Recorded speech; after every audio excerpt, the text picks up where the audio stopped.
everybody. Good afternoon. I'm Joyce Taylor, and this is King 5 Plus. It's workout day for the American League Division Series. The M's are going to be taking the field in a couple of hours around 5 o'clock. They held a press conference just a short time ago, and we want to bring that to you. We're going to start with the first man up, Cal Raleigh. Cal, they announced that George is going to start game one. You've seen him the last month. What makes you confident that he's ready to handle this and pitching well? Yeah, I mean, this last month's been great. Really been hitting his stride really well. And, we all know it's been there. It's just, fighting those injuries, trying to get into that consistent routine, and just kind of getting back into that, mentality and that kind of routine. So, we've seen him do it before in playoff games, both out of the pen and starting. So he's done it before, and I have a lot of confidence in him going tomorrow. Go in the middle with Nico. Cal, certainly one of the things you've mentioned so much with this team is how you guys have that ability to take it day by day, and that's what's made this group special. How do you balance that with obviously looking around and seeing how different it is now in this playoff atmosphere?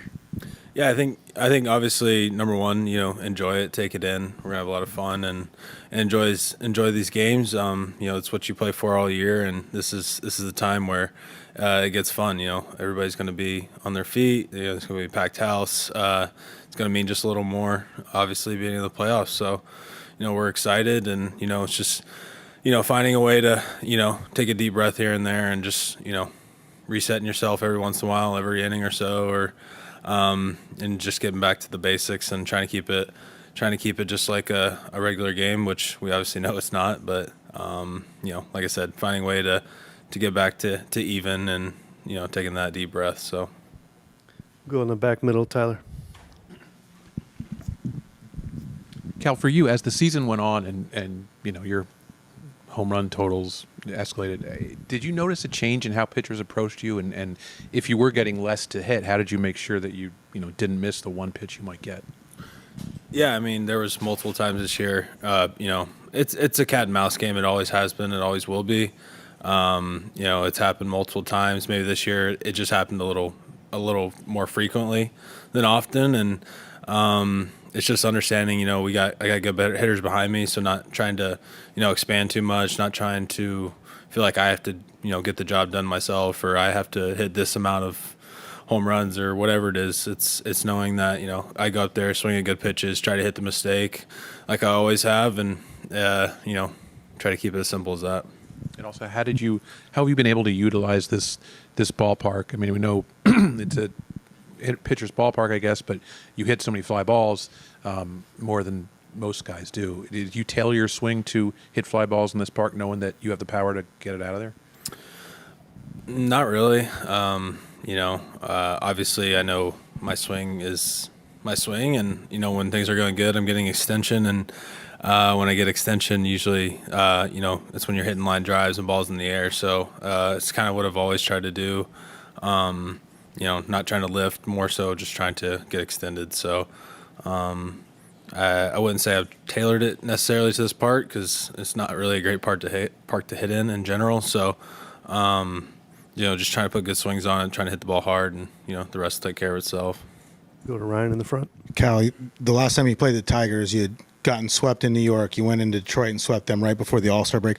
What do you remember about that series, about how you guys played in that series, and can you really take anything away from it, considering it was right before the All-Star break? I mean, yeah, it's been a long time. That's a really good team over there. They've been obviously they hit a little skid at the end of the year, but it happens to every team, and we know that we're gonna have our hands full this series with them. They're a really good ball club. They do a lot of things exceptionally well. Bat to ball, really good staff, good bullpen. So we're obviously we won the series, but we don't really put too much stock into that, because everything's different this time of year. So like I said, we're gonna have our hands full. They're a very good ball club, and looking forward to the series. And this time of year, it's not gonna be easy no matter who you face. So Come on, your right to Dan.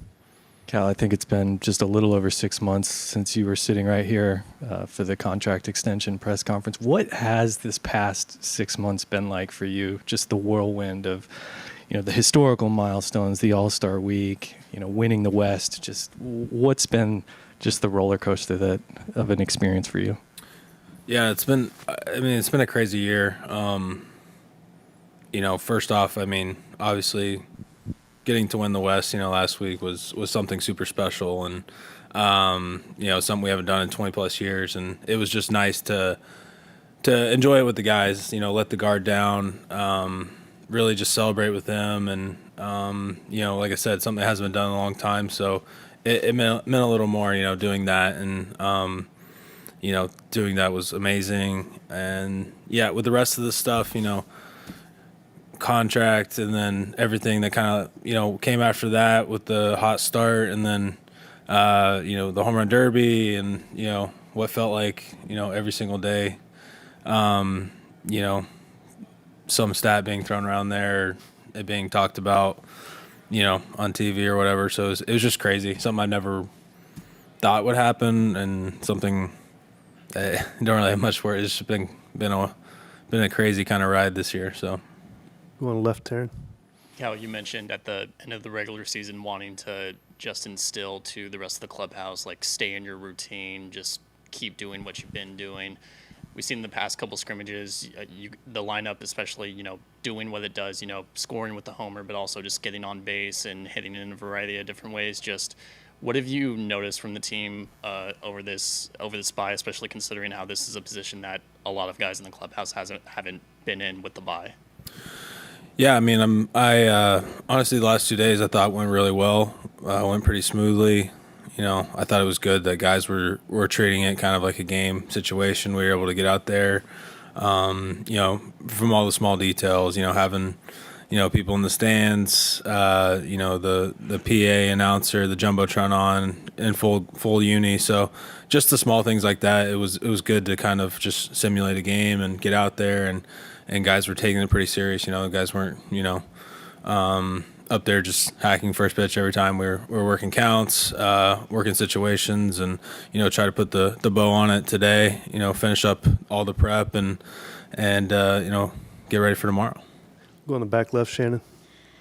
Cal, you've got a lot of playoff experience on your team up and down the roster and with the starters and the bullpen as well. But what about the group that was there in 22, the experience that you guys had? What do you take from that and take into this time?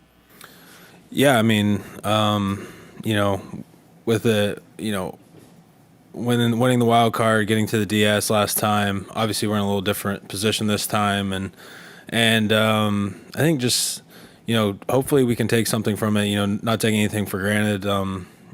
We played 3 tough games, but we just weren't able to finish those games against the Astros a couple of years ago, and understanding that it's important to finish, it's important to stay locked in, things like that, and hopefully we can combine that with obviously having a few other guys here as well who've been in the playoffs, Naylor, the big one that's kind of included in that. So we have guys that have been here before, which is nice, but we know that just not being satisfied and trying to finish the job is going to be important this time. Come on, second row on the right here, Katie. Cal, the StatCast numbers on Kirby's sinker don't look all that different, but he has talked about how he's made a grip change, and obviously, just looking at the field, you see 14 punch outs. From your perspective, what is different about that pitch? Than in years past, as you're saying? I don't really see a big difference in it. I know pitchers are always, it's the same thing with hitters. Like, sometimes you lean so far one way with a grip, and then you got to kind of go the other way with it, just to kind of get that movement profile back. So he's done a great job. I think for him, it's always come down to the locating. I think the stuff's always been there, but I think over this last month, he's done a really good job locating, and he's found that confidence with it. And whatever it is, whether it's a grip situation or some cue that he has going on, it's doing what it's supposed to right now, for sure. We'll stay on the right with Dan. Cal, you've talked for years about your appreciation for the fans here. How much do you feel like this year in particular you've really connected with them more as your public profile continues to grow? Yeah, they've been great all year long. They've been great, years prior too. So it's not like this is a new thing or anything. It's just it's kind of taken on a different level maybe than years past, and they've been amazing, and we're really looking forward to seeing them this week. I know they're excited for this weekend, and it's going to be a fun weekend for sure. Anything else for Cal? All right, Cal, thanks for coming in. Thanks, guys. So calm, cool, and collected.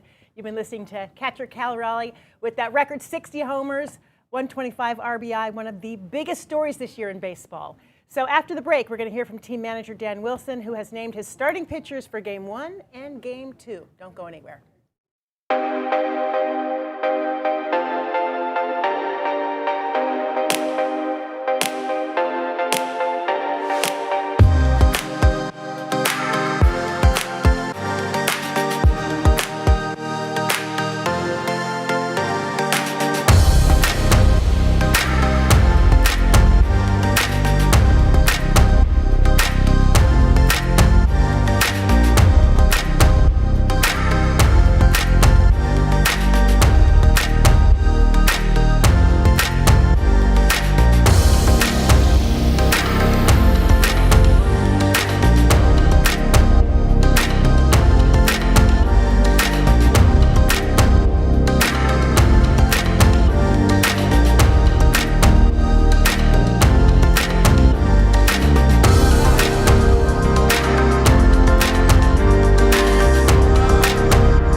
Thanks for being with us here on King 5 Plus. We've been listening to the M's press conference before they take to the field for practice. Up next, M's manager Dan Wilson, who has named his pitchers for Game 1 and Game 2. Yeah, Games 1 and 2, George Kirby will start tomorrow, and then the Rock, Luis Castillo, will start on Sunday for us. As we've talked about before, we feel like our entire starting staff is so solid, and we're excited to send those two guys out the first two games, and we just know that all our guys, we feel like we have faith in everybody, but these two guys will be starting, and excited to get those guys out there in front of the home fans here at T-Mobile Park, and just the excitement that comes from games 1 and 2.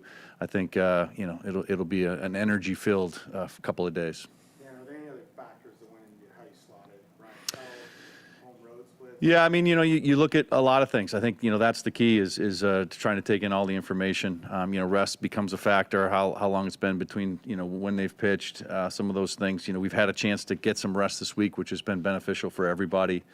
You look at, I think both of these guys have stacked up pretty well against Detroit this year, as have our other guys. And so I think, again, we've looked at a lot of different things, and we're excited that it's going to be George and the Rock. Go up in front to Dan. Dan, how much did their success here in Seattle pitching at T-Mobile also play into it, and maybe some of their challenges on the road as well? I mean, you look at some of those factors again, how they perform at home, on the road, what they've done against certain teams, whatnot. And again, some of those factors play hard, some of them don't. And we've tried to take it all in. And I think, again, we know all our guys. Starting pitching is one of our strengths. And we trust anybody that goes out there to give us a solid outing. And we're just, right now, the way things stack up, it'll be George in game 1 and the Rock in 2. Taryn in the front. Logan has said that really multiple people on the pitching staff have said that this is a team of 5 day 1 starters, between Logan starting the season this year, Lewis last year, George now with the playoffs. You've talked so much about the depth the pitching staff has given you, but how does that help when you find yourself in these situations when you really have just so many options to choose from that you're confident in? Yeah, I mean, we've talked about it, being somewhat of a luxury that you can run, anybody out there that's going to give you an incredible outing. And, we've done it all season long. And these guys have delivered as they have. And, again, this is going to be, this is no different. We've got, 4 guys that we're going to be able to run out in this series that are going to give us outstanding outings, and we feel good about that. We're excited about that, and I think our focus really is getting ready for tomorrow night and being ready there. Go to Tyler in the middle. Hey, Dan. How did Brian Wu come out of yesterday, and will he be on your roster? Yeah, Brian, threw the ball well. Again, that was, a step forward for him yesterday, kind of according to plan and where we're at. Going to continue to see how he feels today when he gets here for the workout. And again, we'll continue to gather that information from him and his health. And, we're going to make those decisions later today. And in terms of the roster as well, those are things that we're still waiting on. And we'll put it all together once we get all the information together this afternoon. Go to Tim here in the front. You obviously have a couple good pitchers still available. Is it safe to assume Logan for game 3, or have you gone down the road that far yet? We're just looking at games 1 and 2 right now, and I think like we said, we're excited. We're excited about whoever we send out there. But right now, our focus games 1 and 2 here at home, getting started tomorrow night, getting started on the right foot, and that's where our focus is. We'll stay on the right with Adam. Going back to George, just what have you seen out of him in particular over the last month or so? Obviously, a really strong finish for him to end, kind of a difficult year otherwise. Yeah, I think we saw some really good outings from George late in the season. As we've talked about, his ability to attack the strike zone. I think we saw something in George, especially, all our guys really kind of find that mental spot and that mental space to go to and really compete. And George was able to do that, down the stretch. His ability to attack, his ability to put guys away. He's had some big outings, for us along this stretch and during our streak there towards the end. It's just a good spot for him to go out there again and continue that same mode that he's been in. Stay on the right. Dan, famously, George was the last pitcher to take the mound here at T-Mobile in a playoff situation, and obviously there's some unfinished business there. What was his reaction when you told him, and how excited do you think he is to get out there? Yeah, I think all these guys are excited about getting out there, I think when you look at this kind of a playoff setting and the atmosphere that they're going to be in, it does elevate you to different places. And having some experience and learning how to take that and make it a positive for you. Sometimes it can take you in the wrong direction, but I think these guys having the experience they've had in the past helps them to turn it into the positive direction. And I know these guys are really looking forward to taking the mound. And using that emotion in the right direction, and that's obviously a big motivator. And it's not just for pitchers, position players too. Take that energy, take that excitement that comes from being in the playoffs and being in October baseball, and learning how to channel that in the right direction. We'll stay in the middle, Nico. Thank you. Similar question to what Kate just asked, Dan, but George started that game as a rookie, shut out the Astros in that game. What is it about his makeup that makes him really kind of cut out for these big moments like this? Yeah, I mean, again, I think George has the ability to kind of slow things down in some ways, and the way he approaches it, he finds the ability to slow the moment down, slow the game down a bit, and go and do what he does. We've talked a lot about identity throughout the course of the year. I think George is very tuned in to who he is as a pitcher and what he does well, his strengths. And when you're in these moments, it's the time to rely upon your strengths, and that's what George does so well. Attacks the strike zone, gets ahead, gets hitters into tough counts, and that's what good pitchers do. That's what George does, and that's what he's able to do even in the big moments. Go on the back left, Shannon. Dan, what has it meant to have? Hi. Hello, Shannon. What has it meant to have the rotation healthy in terms of how well they've worked together in between starts and have really fed off each other down the stretch? And also, is it going to be a little bit of a benefit that guys like George, guys like Logan, are kind of blowing the innings for where they've been in recent years? Yeah, that always helps. I think, not having been taxed quite as much this season will help as we keep getting deeper into October. We've talked so much about this pitching staff, the uniqueness of the pitching staff, and the bond that they have between themselves.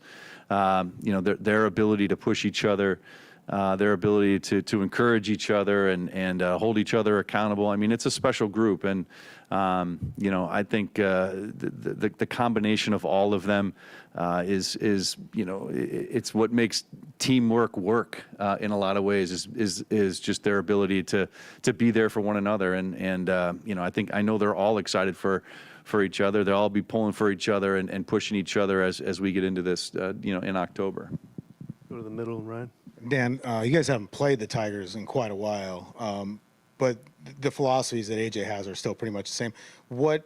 His willingness to go with his platoon and his matchups, what kind of challenges does that present late in games when you have your bullpen and you're looking at guys? Yeah, I mean, again, we, you have to weigh everything when you're making those kinds of decisions, and bullpen decisions obviously are some of those that you make. And I think that the good news there is that, as we say with our starters, we also say with our bullpen guys, we love the guys that we're able to put in there in those situations, regardless of where the platoon sits. And obviously you want to try to match up as best you can.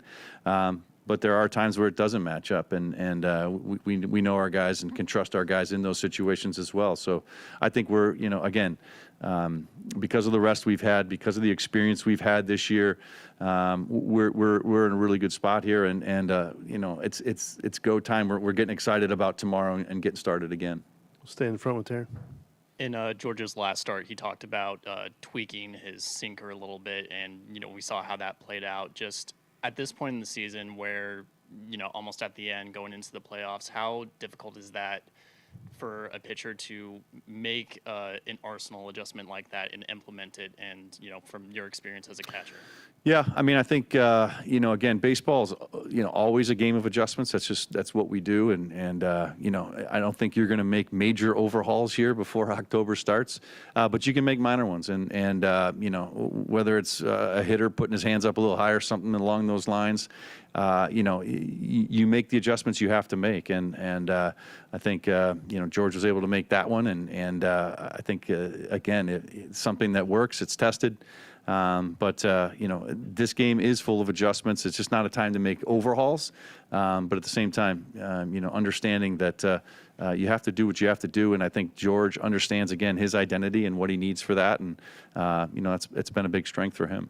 We'll come back on your right to Tim. Dan, you got a chance to see Emerson in that role out of the pen a little bit in September. I'm just wondering what stood out about him making that transition to the pen and how his stuff maybe played differently than him as a starter? Yeah,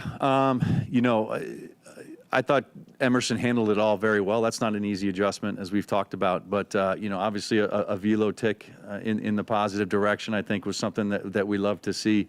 I thought that, sort of helped play his changeup a little bit better. And when he was able to locate that and keep it down, the velocity and the change of speeds worked well. I thought his sweeper actually looked really good, as well. And I think it has helped that some. And we were able to see that when he got a little bit more extended out in the longer, outing that he had. So, I think a lot has been thrown at Emerson here towards the end of the season. And I think, again, we talk about adjustments and making those adjustments. He's done a really good job of it, and has given us his best here towards the end, and it's been really good. Anything else for Dan? All right, Dan, thanks for coming in. Yeah, thanks. That was Mariners manager Dan Wilson. As you know, he's been with the Mariners for 33 years now. And of course, we remember the amazing 95 season and from 2001 as well. So stay with us when we come back. George Kirby, pitcher for Game 1. He'll be taking the podium. Don't go away.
Welcome back. Can you even believe we're in the postseason? So George Kirby is going to be your Game 1 starter. Luis Castillo is the starting pitcher for Game number 2. Right now, let's get back to the podium and hear from George Kirby. Hey, George. What's up? Just what was your reaction when Dan told you you're going to start Game 1 of the division series, and kind of discuss your thoughts about it? Yeah, I mean, for one, I was super honored. It's a big game, and something you always dream of, being able to start Game 1, or or any game in the playoffs for that matter. But I'm super excited, and ready to take the ball tomorrow, and go out there and give it them all. Standing right with Tim. You knew you were going to throw at some point, but were you surprised at all to get the call for Game 1? No, I wasn't surprised. I think it's a good idea.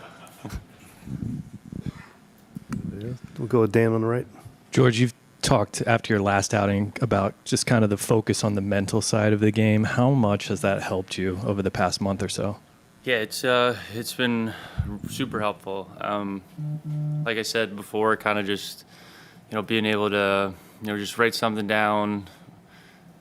Just kind of the idea is just get your feelings out.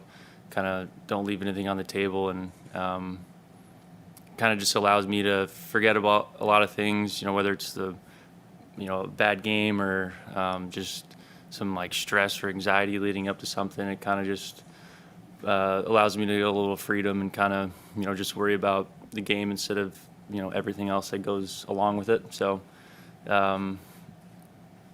just being in control is kind of the only thing I can control. And then after that, it just gives me more confidence and stuff like that. So Go to the middle with Tyler. George, the Mariner pitchers are always been so good at attacking the strike zone and throwing strikes, and you personify that. How are you guys able to be so confident in the zone, and how did that approach kind of resonate with your mentality when they started emphasizing that in the minors? Yeah, I mean, since day one, we always heard just dominate the zone and like quality strikes in the zone. I think they did a really good job of just hammering that in our minds, and then all of us, that was kind of the identity a lot of us had before we got with the Mariners. But I think a lot has to do with just confidence that you can just beat people in the zone, that you don't need to expand so much, and hitting's hard, and you just have that go at them type mentality. More times than not, you might win that battle. And what they've always said, like 94% of the time you throw a first pitch strike, you either get the ball back or it's out. And a lot of people take that to heart. So I think it's one, just them pushing that mentality into us, and then two, just everyone has unbelievable confidence in themselves and their arsenal to get guys out. We'll go in the front, Taryn. Last time you guys faced the Tigers, it was right before the All-Star break, and since then, starting rotation has gotten healthy. Everyone's kind of really hit their stride. Just what do you think you guys can take from that series before the All-Star break and apply it to the team you guys are now, even with the lineup with the additions of Naylor and Gino? Yeah, I mean, obviously having Nails and Gino back in the lineup is awesome, but I think it'll be good to go over game plans from then. But right now, playoff time, kind of you kind of get rid of your ego, and everyone's just playing for one goal is just to win the game. So kind of however we can do that, give our team the best chance to win.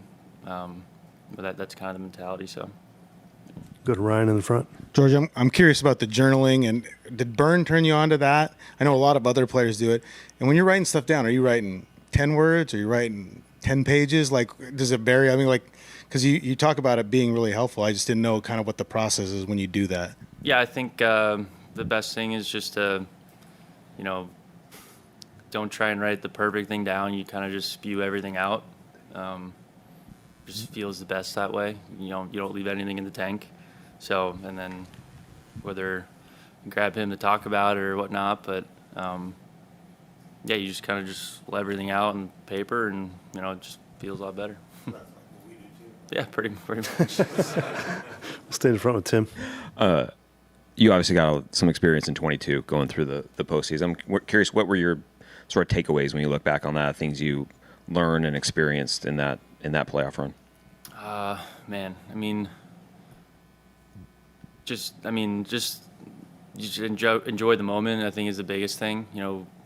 Playing 162 games, just getting in the playoffs itself is a huge accomplishment. So just kind of being grateful for that. And then honestly, the adrenaline is just my favorite part. Like, most of the time you're going to have your best stuff, at this time of the year, getting in these games. And, just having the fans behind you, your teammates behind you, just, everyone kind of just coming together and, just getting after it. It's kind of my favorite part. And just like the close battles, everything about the playoffs is awesome. So I'm excited. Going the back left to Shannon. George, the rotation had some struggles this year, particularly with health, and then getting back into it. Where do you see them right now? How did they get there, and will we see your knuckleball? Probably won't see the knuckleball in the playoffs. But, yeah, everyone, all the starters right now, they're feeling good. Everyone's in a good spot, health-wise. Hopefully Woo's been doing really well too, so hope we could see him back. But yeah, I think, just like the rest of the team, we're all just kind of playing really well at the right time, and everything's clicking. Guys are playing free and kind of just enjoying the moment. And you can really see it too. It's not some like you might just say, but like you can actually feel it too, which is really cool. We'll go to Adam in the front right. George, going back to the injury for you in particular early in the season, how did you navigate that your first time on the injured list in your career? And just at what point did you feel like you were right again this season? Yeah, it's never good being on the IL, whatever, being hurt. But yeah, it kind of takes a little bit, just to kind of trust your body again and just have that same sort of confidence. But I don't know, I guess when you stack a couple good games and kind of, limit some, I don't know, like the more you go, just the more you feel better, you start hitting corners better, all that kind of stuff. So I think just limiting damage in certain areas, stuff like that. And then honestly, just for me, just kind of feeling like myself out there again, confidence-wise. And I think this last month and been feeling really good. And, even before that, but right now I just mentally and physically feel really good. So, yeah. Anything else for George? Go in the middle. George, the numbers indicate that after you came off the injured list that your arm slot has dropped this year. Because of that, have you felt like at times this year as you've had to work your way back that you've kind of had to learn how to, maybe certain pitches in particular, how to throw them differently from a different arm slot? Has that been an issue you've had to work through? Yeah, I think just maybe from command, that was a little bit challenging, just kind of figuring out arm angle and whatnot. But, this last month or two, I feel like I'm kind of back where I need to be. And instead of, I think I was kind of aiming a lot, just kind of really, because I wasn't used to not missing a lot all the time. So just kind of stressful. And then, you kind of just go back to, just being yourself. It's not really a mechanical change or anything like that. It's just honestly just having confidence and, right when you release the ball at that moment, you're just free and everything just takes over, all your practice and everything like that. So when I was able to get to that point, it was a lot easier for me. But I think my arm's gotten higher as the season's gone on, so that's good. Yeah. Is there any correlation in your mind with transitioning from the splitter to the changeup with your new arm angle, or are those separate things? They're separate. I just it was more just like a feel thing. It wasn't really arm slot related, but that's gonna be a pitch I'll still work on in the off season, try and get it back for next year. But yeah, right now the curveball, slider, and the two eaters have been working really well. So just keep attacking zone with those, and it should be good. Anything else? All right, George, thanks for coming in. Cool. Appreciate it. A little housekeeping, if anybody... So you've been watching the Mariners press conference ahead of Game 1 tomorrow against the Detroit Tigers. Game time 5:38. George Kirby will be on the mound. Luis Castillo, the starting pitcher for Game 2. So stay tuned for continuing coverage all through the postseason right here on King 5 Plus and, of course, King 5. Have a great afternoon.